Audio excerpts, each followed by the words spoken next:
ஒரே கம்யூனியன்ல உட்காருவோம், ஒரே ரத்தத்தை பானம் பண்ணுவோம், ஒரே சரீரத்தை குடிப்போம். குடிச்சிட்டு அவன் வேற, அவள் இவாள். நம்ம கிறிஸ்தவ ஆட்களும் இப்படி ஜாதியை வைத்து சபை செய்ய ஆரம்பித்து விட்டாங்க. அதனாலதான் நம்ம கிறிஸ்தவத்திலயும் நிறைய அரசியல்வாதிகள்லாம் இருக்கிறாங்க. அவன் யாரு, இவங்க யாரு, இது என்னத்தை நீங்க என்னைக்கு தூக்கி போடுறீங்களோ அன்னைக்குதான் உண்மையான தேவனை பின்பற்றுகிற கிறிஸ்தவங்களா நீங்க இருக்கிறீங்க. ஆண்டோடைய பிள்ளைங்களா நீங்க ஆயிருக்கிறீங்கன்னா ஒரே தேவனை, ஒரே அப்பாவை தொழுது கொள்றீங்க. அப்போ நீங்களும் நானும் யாரு? சகோதரர்கள். முதல் பாயிண்ட், எல்லோரும் என் உடன் பிறப்புகள். அப்ப என்ன பண்ணும்? அச்சாலும் பூச்சாலும் அண்ணன் தம்பி. அடுத்த பிரச்சனை என்னன்னு பார்த்தா இந்த வரதட்சணை அப்படிங்கிற ஒரு காரியம். சில பேருக்கு ஒரே இது, பரவாயில்ல நமக்கு ஆம்பளை பிள்ளை தான் வரவு, பொம்பளை பிள்ளைங்கன்னா செலவு. என்ன ஒரு எண்ணம் பாரு. டவுரியே ஒரு பெரிய சாபம். நீங்க வாங்குகிறவர்களா இருக்கவே கூடாது, கொடுக்கிறவங்களா இருக்கணும் பாரு. பொம்பளை பிள்ளையோ ஆம்பளை பிள்ளைங்க, என் பிள்ளைக்கு நான் கொடுப்பேங்க அப்படி யோசித்தீங்கன்னா நீங்க ராஜ்யத்தின் மனநிலைக்கு வந்துட்டீங்கன்னு அர்த்தம்.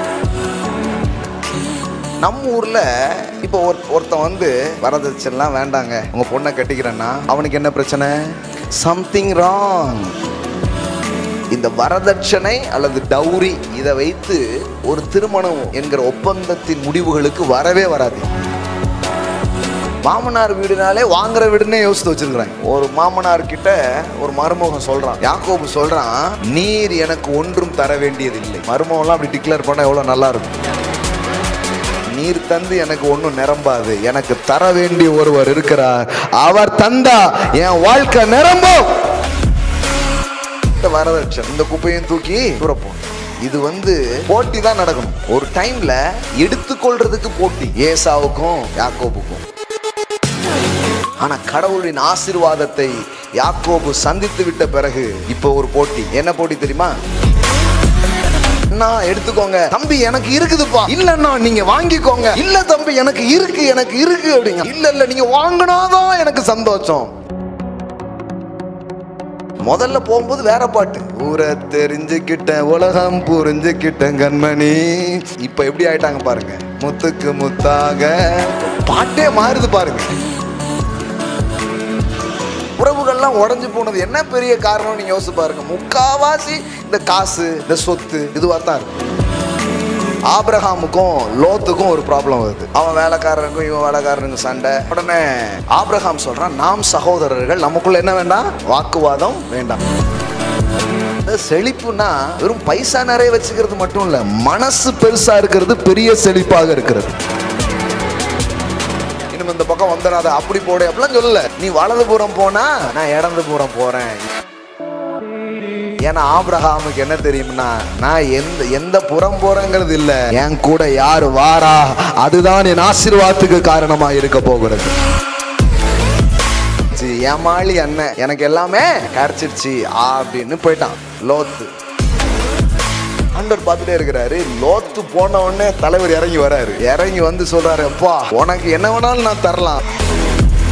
நாம கடவுளுடைய அன்பு நிமித்தம், கடவுளுடைய நாமத்தின் நிமித்தம் நாம ஏதோ உறவுகள்ல சில விஷயத்தை விட்டு கொடுக்கறதுனால கடவுள் சொல்றாரு, நீ எனக்காக உன் உறவுகளில் இதை விட்டு கொடுத்தபடியினால் எல்லையற்ற ஆசீர்வாதங்களை உன் மேல நான் பொழிகிற தேவனாக நான் இருக்கிறேன். ஆமே.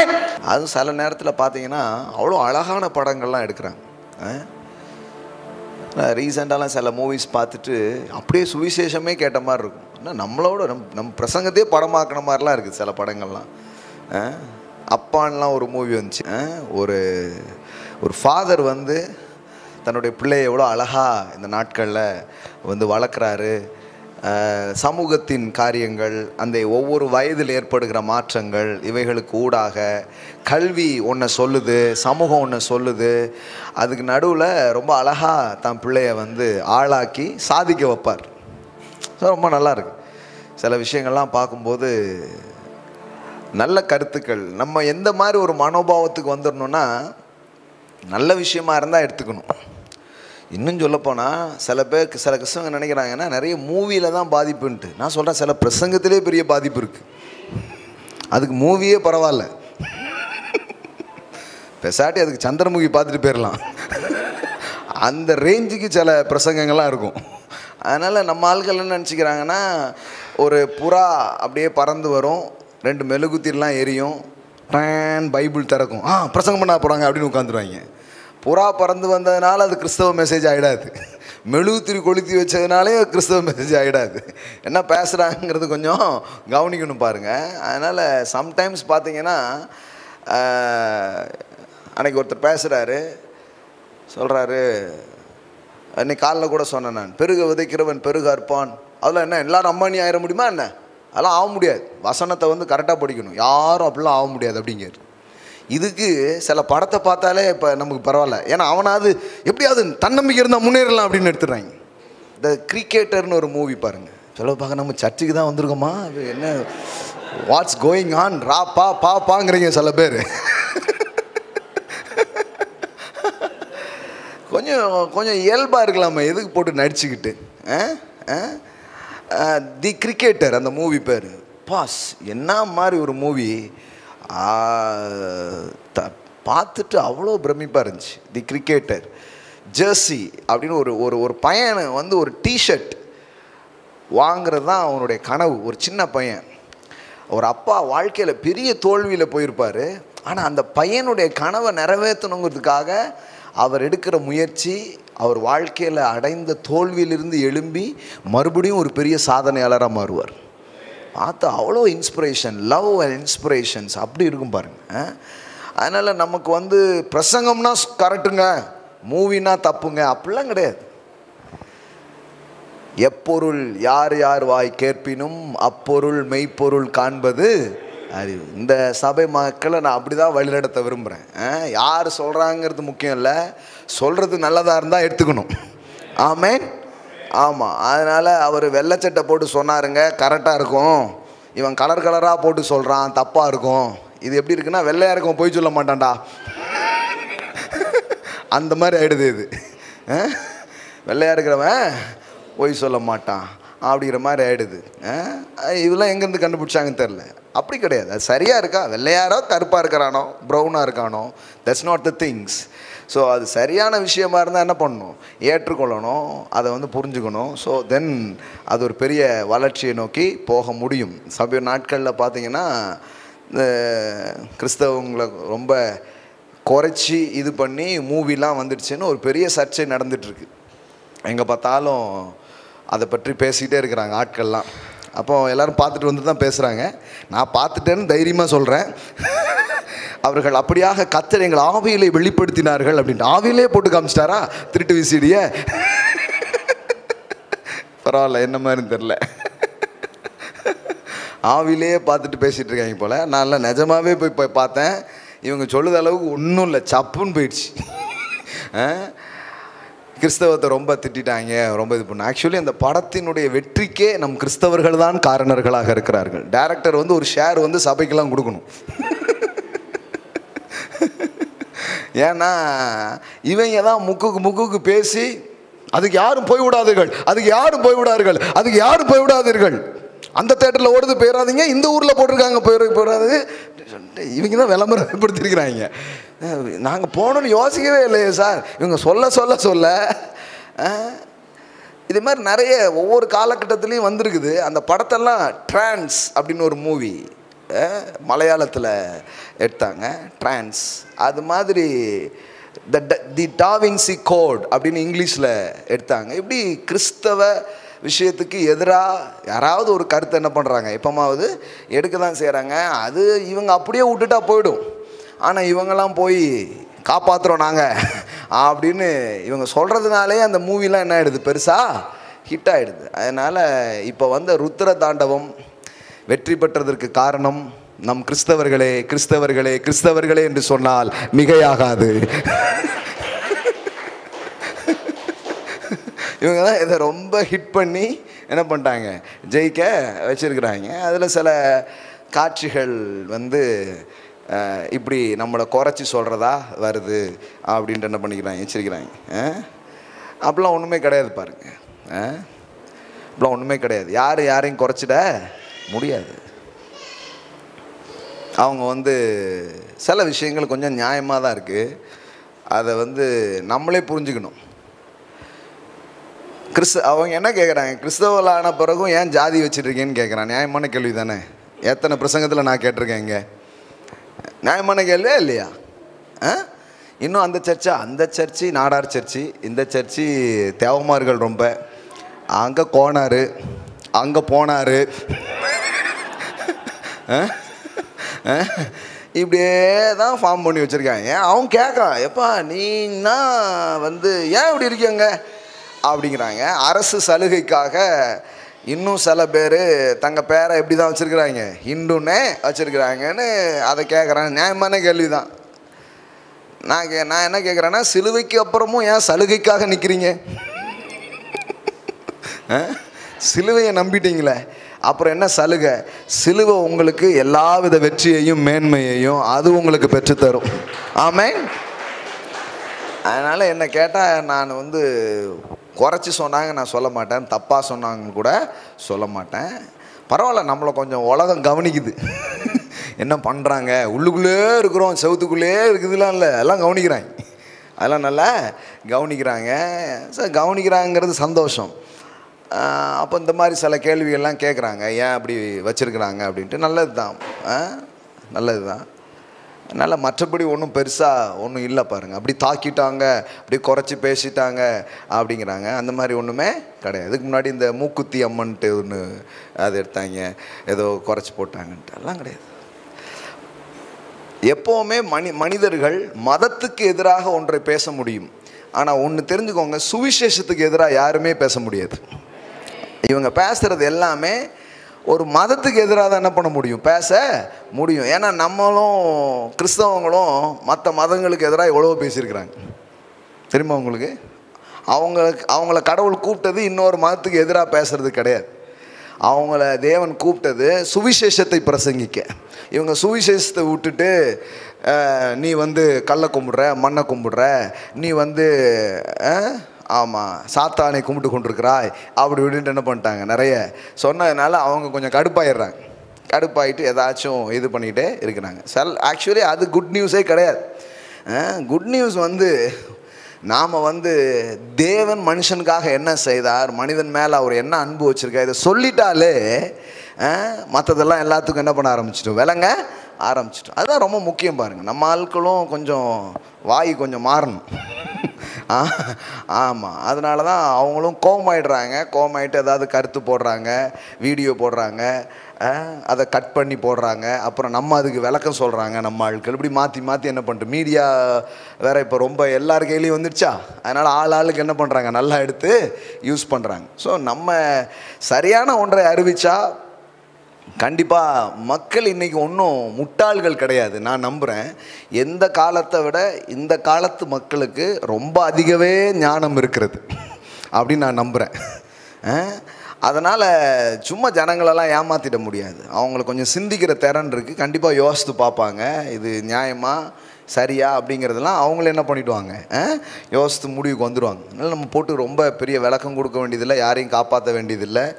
முக்கியமாக கத்தரை நீங்கள் காப்பாற்றாதீங்க, கத்தர் தான் உங்களை காப்பாற்றுவார். ஆமாம், சாமியை காப்பாற்றுற முயற்சியில் நீங்கள் இறங்கிடாதீங்க, சாமி தான் நம்மளை காப்பாற்றணும்.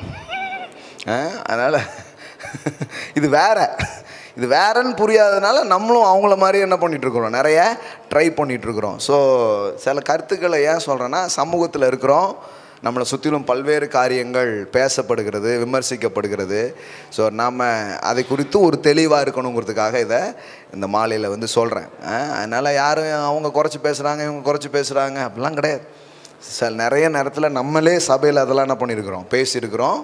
ஆண்டுடைய பிள்ளைங்களாம் நீங்கள் ஆயிருக்கிறீங்கன்னா ஒரே தேவனை, ஒரே அப்பாவை தொழுது கொள்கிறீங்க. அப்போ நீங்களும் நானும் யார், சகோதரர்கள். ஆமென். பக்கத்தில் பார்த்து சொல்லுங்கள், நாம் சகோதரர். ஆமாம், நீங்களாம் சகோதரின்னு சொல்லிவிடுங்க. நாம் சகோதரர், நாம் சகோதரி. ஆமென். அதான உண்மை, அதான் உண்மை. உங்களுக்கு எந்த தெருவு? ஓ, அந்த தெருவா? அப்போ அது அந்த பிசாசை ஓட்டி தான் ஆகணும், அந்த ஜாதி பிசாசை துரத்தி தான் ஆகணும். ஆமென். அது மோசமான ஒன்று. அப்போ அது நியாயமானது தான். ஆமாம், உபவாசம் இருந்தாவது துரத்திட வேண்டியது தான். அந்த ஜாதி பிசாசை. ஆமாம். ஸோ அது தேவையே கிடையாது. அந்த குப்பைகளுக்கு இங்கே இடமே கிடையாது. அதை கொளுத்திடணும். அதை கொளுத்திடணும். அப்படியே முன்னேறி வந்துக்கிட்டே இருக்குது. நான் கொஞ்ச நாளில் பாருங்கள், அது எங்கே மாறுதுன்னு எனக்கு தெரியாது. இங்கே கண்டிப்பாக அது இல்லாமல் போய் ஒரு பெரிய மாற்றங்கள் கண்டிப்பாக வரும். ஆமென். அது ஏதோ ஒரு சில மதங்கள் மனிதனுக்குள் பாகுபாடை கொண்டு வந்து போட்ட விதைகள். வேதவசனம் சொல்லுகிறது, அவர் நம்மை ஒரே இரத்தத்தினால் தோன்ற பண்ணினார். அப்போஸ்தலரில் வாசித்திருக்கீங்களோ? நீங்கள் வச்சுருக்க பைபிளில் தான் இருக்குது. இந்த பூமியில் இருக்கிற எல்லா ஜனங்களையும் அவர் என்ன பண்ணாராம்? ஒரே இரத்தத்தால் தோன்ற பண்ணினார். அப்போது நீங்கள் எல்லாரும் யாராயிட்டீங்க? இரத்தத்தின் இரத்தமே, உடன் பிறப்பே, அந்த மாதிரி ஆயிட்டீங்க. கரெக்டா? அப்போ நீங்கள் இரத்தத்தின் இரத்தம், உடன் பிறப்பு, அந்த மாதிரி தாங்க. பாருங்கள், அப்போஸ்தலர் 17:26 நல்லா படிச்சுக்கோங்க.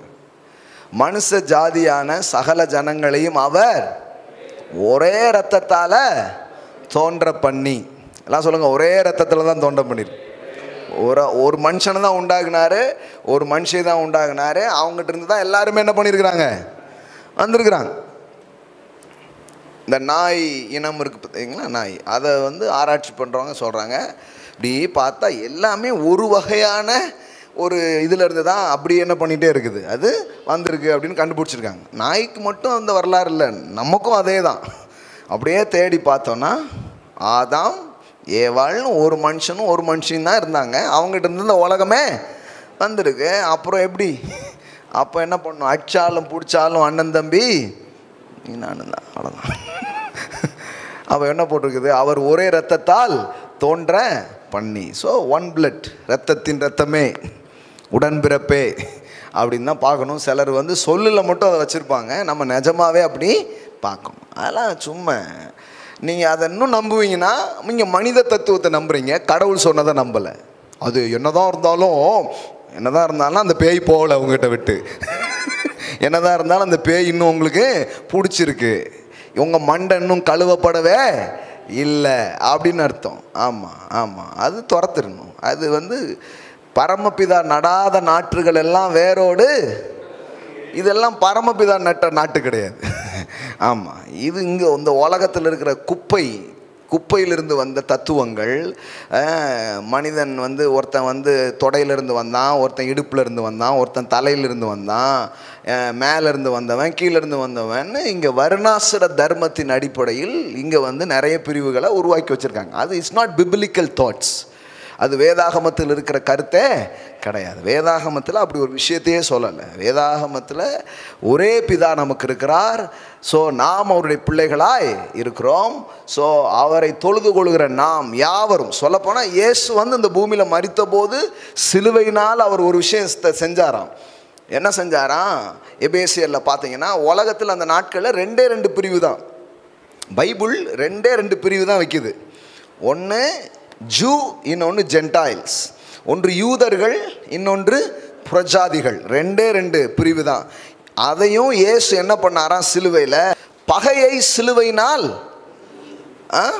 கொன்று, எல்லாம் சொல்லுங்க, பகையை சிலுவையினால் கொன்று அதனாலே இரு திறத்தாரையும் ஒரே சரீரமாக தேவனுக்கு ஒப்புரவாக்கினார்.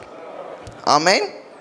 பாருங்க, 15வது வசனம் பாருங்க. சட்ட திட்டங்களாகிய நியாய பிரமாணத்தை தம்முடைய மாம்சத்தினாலே ஒழித்து இரு திறத்தாரையும் தமக்குள்ளாக ஒரே புதிய மனுஷனாக சிருஷ்டித்து இப்படி சமாதானம் பண்ணி. ஆமென். அதெல்லாம் உடைச்சிட்டார். உடைச்சி என்ன பண்ணிட்டாரு?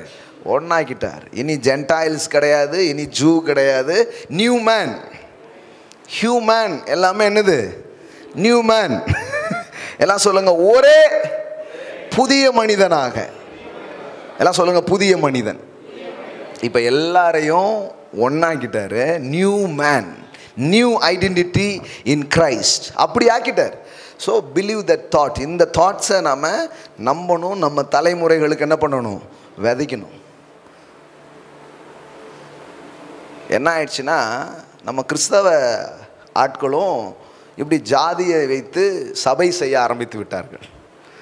அதனால தான் நம்ம கிறிஸ்தவத்துலேயும் நிறைய அரசியல்வாதிகள்லாம் இருக்கிறாங்க. அரசியல்ங்கிறது நல்ல வார்த்தை, ஆனால் பொதுவாக நம்ம அப்படி எதை யூஸ் பண்ணுறோம். தவறாக ஏதாவது பண்ணும்போது அவன் அரசியல் வேலையை என்கிட்ட காமிச்சிட்டான் அப்படின்னா என்ன மீன் ஆகுது உங்களுக்கு?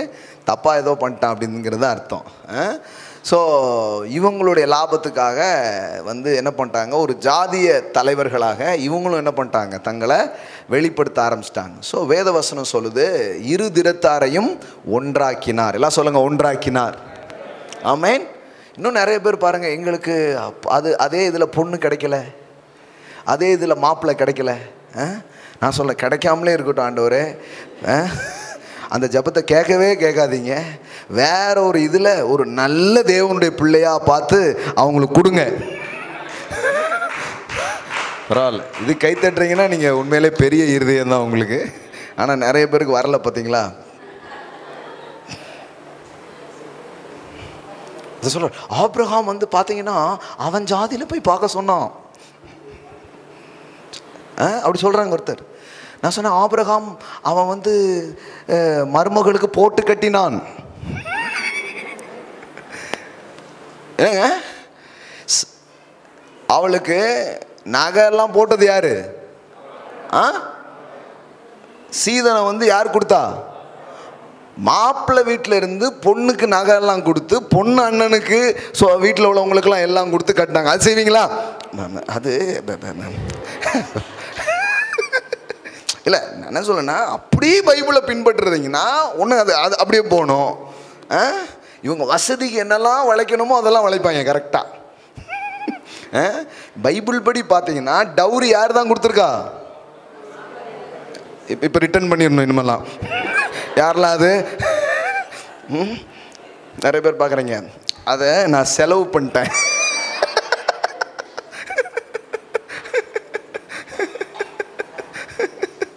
அந்த மாதிரி தான் நினைக்கிறீங்க கொஞ்சம் பேர். முதல்ல அதுவே ஒரு பெரிய சாபம் பாருங்கள். டவுரியே ஒரு பெரிய சாபம். நீங்கள் வாங்குகிறவர்களாக இருக்கவே கூடாது, கொடுக்குறவங்களா இருக்கணும் பாருங்க. ஆமேன். நீங்கள் கொடுக்குறவங்களா இருக்கும்.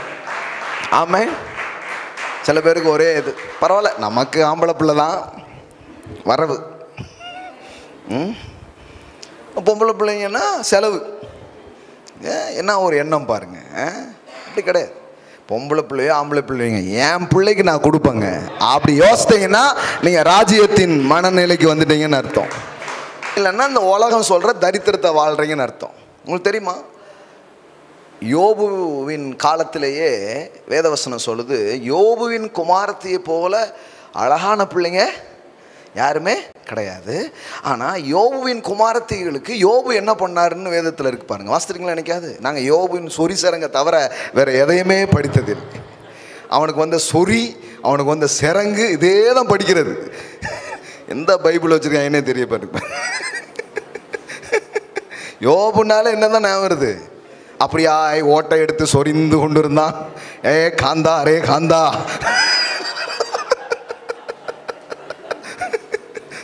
ரே ரத்த கண்ணீர் எம்மாறாதா மாதிரி. கொஞ்சம் பாருங்க, பைபிளில் எவ்வளோ நல்ல உயரிய காரியங்கள் இருக்குது. அதனால இவங்க கண்ணுங்க தெரிய மாட்டேங்குது. பிரதர், நான் இவ்வளோ நாள் படிச்சேன்னு தெரிய மாட்டேங்க. உங்கள் கண்ணுக்கு எப்படி தெரியும்? எடுத்துட்டீங்களா? 42 பாருங்க, 13வது வசனத்து பாருங்க. 7 குமாரர்களும் 3 குமார்த்திகளும் அவனுக்கு பிறந்தார்கள். எத்தனை பிள்ளை? 10 பிள்ளைங்க. பிரைஸ் காட். இருக்கிறது ஒரு பெரிய ஆசீர்வாதம். சரியா? இப்போ பாருங்க, மூத்த மகளுக்கு எமிமால் என்றும், 2ஆம் மகளுக்கு கெட்ரியால் என்றும், 3ஆம் மகளுக்கு கெரனாப்பு என்று பெயரிட்டான். தேசத்தின் எங்கும் யோபுவின் குமார்த்திகளைப் போல் சௌந்தரியமான பெண்கள் காணப்படவில்லை. இதெல்லாம் ஒரு ஆசீர்வாதம், அழகு ஒரு ஆசீர்வாதம். எல்லாம் சொல்லுங்க, அழகு ஒரு ஆசீர்வாதம். ஆமேன். ஆமாம், அங்கே பாருங்கள், காணப்படவில்லை. அவர்கள் தகப்பன் அவர்கள் சகோதரரின் நடுவிலே அவர்களுக்கு சுதந்திரம் கொடுத்தான். ஆமேன். என்ன பாருங்க, இது எந்த காலத்தில் எழுதியிருக்கு? பெண்களுக்கு உரிமை வேண்டும், பெண்களுக்கு சொத்துக்களை கொடுங்கள்னு இப்போ போராடிட்டு இருக்கிறாங்க. ஆனால் வேதம் எழுதப்பட்ட காலம் எப்போ உங்களுக்கு தெரியுமா? பைபிள்லேயே ரொம்ப பழமையான புத்தகம் எது தெரியுமா? யோபு தான். யோபு தான். ஆசாரியன் யாருமே இல்லாத ஒரு காலம் அது. அவனே பலியிடுறான். No temple, no priest. சொல்லப்போனால் மோசே இவங்களுக்கெல்லாம் ஆபிரகாம்ங்கிற அவர் அந்த மாதிரி ஒரு காலகட்டத்தில் வாழ்ந்த ஒரு மனிதர் தான் யோபு. பாருங்களேன், பைபிளில் இது வந்து ஒரு பாடல் புத்தகங்கிறதுனால இங்கே தூக்கி வச்சுருக்கிறாங்க, சங்கீதத்தின் பக்கத்தில் வச்சுருக்கிறாங்க. அப்போ கவனிச்சு பாருங்கள், அவ்வளோ பழமையாக எழுதப்பட்ட அதில் அங்கே என்ன போட்டிருக்கு பாருங்கள். And that father cave them in an inheritance among the brothers. அதாவது தன்னுடைய பிள்ளைகளுக்கு சகோதரருக்கு என்ன சொத்துக்களை கொடுத்தானோ அதே விதமான சொத்துக்களை தன்னுடைய பெண் பிள்ளைகளுக்கு யோபு கொடுத்தான் என்று வேதவசனம் சொல்லுகிறது. ஆமென். ஆண் பிள்ளையோ பெண் பிள்ளையோ என் பிள்ளைக்கு நான் கொடுப்பேங்க. ஆமென், ஹல்லேலூயா. அதான் ஆசீர்வதிக்கப்பட்ட ஒன்று பாருங்க. பட் நம்ம ஊரில் சம்டைம்ஸ் இந்த டவுரி வந்து இந்த வரதட்சணைங்கிறது எப்படி ஆகுதுன்னா, சில நேரத்தில் சொத்து வந்து கொடுக்குறதில்ல. அதனால் அந்த சொத்துக்கு ஒரு வடிவம் மாதிரி இதை என்ன பண்ணிடுறாங்க, வச்சு கொடுத்துட்றாங்க. ஸோ சந்தோஷமாக செஞ்சால் எதுவுமே தப்பு இல்லை. ஆனால் இங்கே என்ன ஆயிடுச்சுன்னா, எல்லாமே ஒரு நிபந்தனையை போட்டு எத்தனை இது 10 பவுன் கம்மியாக, அப்போ அந்த பொண்ணு வேண்டாம். என்ன உங்கள் பையனை என்ன விலை பேசி விற்கிறீங்களா? சந்தையில் மாடெலாம் வைப்பாங்களே அது மாதிரி ஆகிப்போச்சு. வேண்டாம் வேண்டாம் வேண்டாம் வேண்டாம், 10 கம்மி, ஒரு 5 பவுன் கூட்டி வந்தீங்கன்னா என் பையனை இது பண்ணலான்ட்ருக்கேன். ஆக்சுவலி பார்த்தா அந்த பொண்ணு வீட்டுக்கு வந்து எல்லா வேலையும் பார்த்து தகப்பன் தாயெல்லாம் விட்டு இங்கேயே இருக்க போகுது. ஆனால் அதுதான் கொண்டு வருது, அதுதான் கொண்டு வருது. அப்போ நல்லா கவனிங்க, ரொம்ப முக்கியமான விஷயம் என்னென்னா, அந்த நாட்களிலேயே யோபுவின் காலத்திலேயே எவ்வளோ பழமையான அந்த நாட்கள்லேயே ஒரு காரியம் நடந்திருக்குது. அது என்ன அப்படின்னு சொன்னால், சுதந்திரம், பெண் பிள்ளைகளுக்கு சொத்துரிமையை அப்பொழுதே கொடுக்கப்பட்டிருக்கிறது. ஆமென். அப்போ இதெல்லாம் நமக்கு வரணும் பாருங்கள். வேதாகமம் எதை வந்து ரொம்ப இதாக பேசுது, வாங்குகிறதை பார்க்கிலும் கொடுப்பதே பாக்கியம். எல்லாம் சொல்லுங்கள், வாங்குகிறதை பார்க்கிலும் கொடுப்பதே பாக்கியம். ஆமென். ஸோ ஒரு பிபிலிக்கல் தரத்தில் நீங்கள் வாழ்கிற ஒரு ஆளாக இருந்தால் எப்படிலாம் வாங்கலான்னு யோசித்தீங்கன்னா புத்தி சரியில்லைன்னு அர்த்தம். எப்படிலாம் கொடுக்கலான்னு யோசித்தீங்கன்னா தேவனை போல் யோசிக்கிறீங்கன்னு அர்த்தம். ஆமென். அதை இதையும் சொல்லி வாங்கிடுவோம். சிலலாம் பாருங்கள், அதெல்லாம் நம்ம ஊரில் எவ்வளோ கணக்கு. முதல் பிரசவமா அது வந்து அவங்க வீட்டு செலவு தானே, அவங்க வீட்டு செலவு தானே. தலை பிரசவம், தலை கிறிஸ்மஸ், தலை தீபாவளி. அதாவது இவங்க முன்னாடி இருந்தபோது தலை தீபாவளி, இப்போ ரசிக்கப்பட்டா இல்ல, நாங்கள் ரசிக்கப்பட்டுட்டோம்ல. என்னத்தை ரசிக்கப்பட்டிருக்கீங்க? உங்கள் ரட்சிப்பை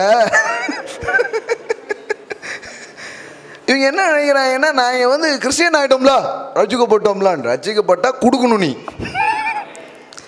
அன்பால் செய்யப்பட்டால் எதுவுமே தப்பு கிடையாது. ஆனால் இதெல்லாம் ஒரு நிபந்தனை வச்சுருப்பாங்க பாருங்கள். அதனால தான் நிறைய பேர் சொல்லியிருக்காங்க, என்ன எங்கள் மாமியார் ஆகுன்னா பைபிள் தூக்கிட்டு போகுது, ஆனால் அது பேசுகிற பேச்சை பார்த்தா எனக்கு கடவுள் மேலேயே நம்பிக்கை போயிடுச்சு அப்படிங்க. ஏன்னா இவங்க பேசுகிறது பூரா அந்த 5க்கும் 10க்கும் இந்த சில்லற காசை பற்றி பேச, அல்லேலூயா, இது என்ன அல்லேலூயா போடுது, கேட்டாலே கடுப்பேத்துறார் மை லாட் அப்படிங்கிற மாதிரி தான் இருக்குது. என்னென்னா புத்தி பூரா இப்படி ஆயிடுச்சு பாருங்களேன் நிறைய பேருக்கு. விடுதலையே இல்லை மனசில். இன்னும் அந்த ட்ரெடிஷ்னல் திங்கிங், இன்னும் அந்த பாரம்பரியமான எண்ணங்களை தான் உள்ளே வச்சுக்கிட்டே இருக்குது. ஒரு பட்சபாதம் பார்க்குறது உறவுகளுக்குள்ள, அவங்க வேற இவங்க வேற, மனிதர்களுக்குள்ளே ஒரு பாரபட்சம் பார்க்குறது, இவங்க சொந்தக்காரங்க அவங்க சொந்தக்காரங்க, இவங்க வந்தால் இப்படி இவங்க வந்தால் இப்படி. இதெல்லாம் பாருங்கள், ஒரு மெச்சூரிட்டியே இல்லாத ஒரு மனநிலையில் மக்கள்லாம் என்ன பண்ண ஆரம்பிச்சிட்டாங்க, வாழ ஆரம்பிச்சிட்டாங்க. அதனால தான் ரொம்ப கோயிலுக்கு போகிறது நல்லது தான். ஆனால் கோயிலுக்கு போக போக நம்ம மனசுலையும் நம்முடைய பிலீஃப் சிஸ்டத்துலேயும் நம்முடைய வேல்யூ சிஸ்டத்துலேயும் ஒரு மாற்றம் வரணும். ஆமென். அப்படி வரலன்னா ஒன்றும் பெரிய புரோஜனம் இல்லை பாருங்கள், பெரிய புரோஜனமே கிடையாது. இந்த உலகத்தின் மதிப்பீடுகளுக்கும் என்னுடைய மதிப்பீடுகளுக்கும் ஒரு மாற்றம் வரணும். ஸோ முதல் பாயிண்ட், எல்லோரும் என் உடன் பிறப்புகள். எத்தனை பேர் நம்புறீங்க? கர்த்தர் அற்புதமான ஒரு மணமகனை எங்களுக்கு கொண்டு வரணும். அது என்ன ஏதுங்கிறதுலாம் எங்களுக்கு முக்கியமே கிடையாது. இப்படிப்பட்ட ஒரு சத்தியத்தை, இப்படிப்பட்ட கிருபையை, விசுவாசத்தை பின்பற்ற ஒரு ஆளாக இருக்கணும் அப்படின்னீங்கன்னா செலவை கூட நம்மளே செஞ்சு சூப்பராக கல்யாணத்தை பண்ணி வச்சுருவோம். ஆமென். ஆமாங்க, அதெல்லாம் ஒரு விஷயமே கிடையாது. நம்ம ஊரில் இப்போ ஒருத்தன் வந்து வரதட்சணைலாம் வேண்டாங்க, உங்கள் பொண்ணை கட்டிக்கிறேன்னா அவனுக்கு என்ன பிரச்சனை? Something wrong. ஏன்னா அவனை நல்லவனாகவோ அவன் வந்து நல்ல மனசுக்காரனாகவோ அவங்க பார்க்குற இருதயமே கிடையாது. மாப்பிள்ளைக்கு ஏதோ கோளாறு, ஏதோ குறை இருக்கு, இல்லைன்னா வேண்டான்னு சொல்லுவாங்களா? ஏன்னா அவங்க இதுதான் பாருங்க, எல்லாம் கோணலும் மாறுபாடுமா இருக்கு. எப்படி சொல்லுது பாருங்க வேதவசனம், கோணலும் மாறுபாடுமான ஒரு சந்ததியா இருக்க. இப்படின்னா அப்படிமா, அப்படின்னா இப்படிமா, அந்த மாதிரி ஆட்கள் பாருங்க. ஆமாம், ஒன்றுமே வேண்டாம் பரவாயில்ல அப்படின்னா அப்போ சம்திங் ஏதோ நோய்கி இருக்கு போல.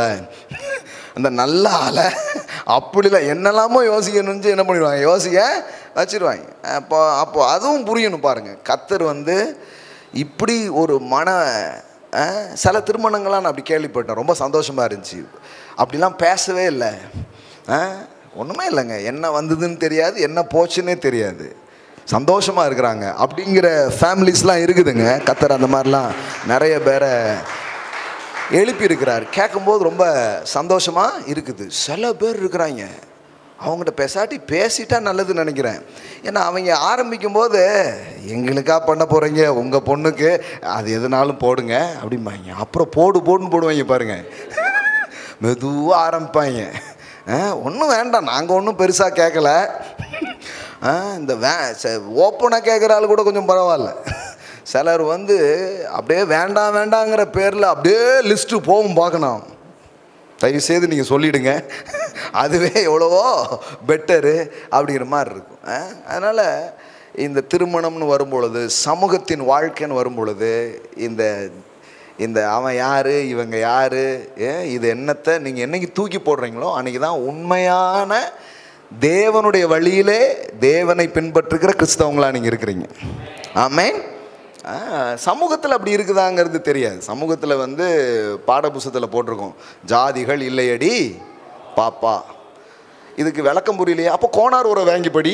டீச்சர் இந்த ப்ராஜெக்ட் எங்கே பண்ணணும்? செட்டியார் கடையில் தான். எல்லாமே பார்த்தீங்கன்னா அவன் பாப்பா இப்போ ஜாதிகள் இல்லையடி பாப்பான்னு போட்டிருக்க. படித்தமா 5 மார்க்கு எழுதிட்டு போனோமான்னு இருக்கணும். அதுக்கு ஏதாவது பேசினேன்னா பார்த்துக்கோ அப்படிங்கிற மாதிரி. அப்போது கல்விக்கும் நடைமுறைக்கும் சம்மந்தமே கிடையாது. அதே தான் சர்ச்சிலையும். ஒரே கம்யூனியனில் உட்காருவோம், ஒரே ரத்தத்தை பானம் பண்ணுவோம், ஒரே சரீரத்தை குடிப்போம். குடிச்சிட்டு அவன் வேற, அவாள் இவாள் எவாள் இப்படியே போகிறது பாருங்க. ஸோ இதெல்லாம் வந்து இரத்தத்தால் மனது சுத்திகரிக்கப்பட வேண்டும், வாழ்வு சுத்திகரிக்கப்பட வேண்டும். ஸோ எல்லாரும் உங்க என்னுடைய சகோதரராக சகோதரிகளாக இருக்கிறார்கள். ஆமென். இப்படி வந்துட்டாலே நான் சொல்கிறேன், மிகப்பெரிய ஒரு சமூகத்தில் கூட இதுக்கு முயற்சிகள் தான் நடந்திருக்கு. ஒன்றும் பெருசாக மாற்றங்கள் நடந்ததுன்னு என்ன பண்ண முடியாது, சொல்ல முடியாது. ஆனால் தேவனுடைய அன்பை பெற்ற பிள்ளைகள் இதில் மெய்யான மாற்றங்களை நம்மால் காண முடியும். ஆமென். அதனால் ஒரு நல்ல வரன் வருது அப்படின்னா இதெல்லாம் பார்க்காதீங்க. அந்த சொந்த ஜாதிக்காரங்க தான் அவ்வளோ பிரச்சனையை பண்ணியிருப்பாங்க. நிறைய பேர் அவ்வளோ பட்டிருப்பாங்க. ஆனால் அதெல்லாம் பார்க்காதீங்க. அவங்க தேவனுடைய வார்த்தையை நம்புகிறவங்களா இருக்கிறாங்களா, தேவனை பின்பற்றுறவங்களா இருக்காங்களா, அப்படி பார்த்து என்ன பண்ணணும், அதை அங்கீகரிக்கணும். தேவன் அதில் சந்தோஷப்படுகிறார். ஏன்னா கர்த்தருடைய உள்ளம் வந்து நான் வாஸ்தவம், இரு திறத்தாரையும் என்ன பண்ணார், ஒன்றாக்கினார். எல்லாம் சொல்லுங்கள், ஒன்றாக்கிட்டார். அதெல்லாம் ஒட்டாதுங்க, எண்ணெயும் தண்ணியும் ஒட்டாதுங்க அப்படிமாங்க. புது லாஜிக்லாம் வச்சுருப்பாங்க இவங்க. கர்த்தர் வந்து எதையும் ஒட்ட வைக்கிறவராக இருக்கிறார். ஆமென். ஸோ இதெல்லாம் வந்து ஒரு தலைமுறை இதை புரிந்து கொண்டால் பெரிய மாற்றங்கள் நடக்கும். வேறு என்ன இந்த சமூகத்தில் இருக்கிற அடுத்த பிரச்சனை என்னன்னு பார்த்தா இந்த வரதட்சணை அப்படிங்கிற ஒரு காரியம். ஸோ இதுலேயும் நமக்குள்ள ஒரு புரட்சிகரமான எண்ணங்கள் நமக்குள்ளே வரணும். பாருங்கள், நான் தேவனுடைய பிள்ளை, நான் வாங்குகிறவனாய் அல்ல, நான் கொடுக்கிறவனாய் இருக்க போகிறேன். அது ஆண் பிள்ளை, பெண் பிள்ளை, ஜான் பிள்ளை, முளம் பிள்ளையெல்லாம் விட்டுட்டு எந்த பிள்ளையாக இருந்தாலும் நான் என்ன பண்ண போகிறேன்? கொடுக்க விரும்புகிறேன். எல்லாம் சொல்லுங்கள், ஐ எம் எ கிவர். ஆமென்.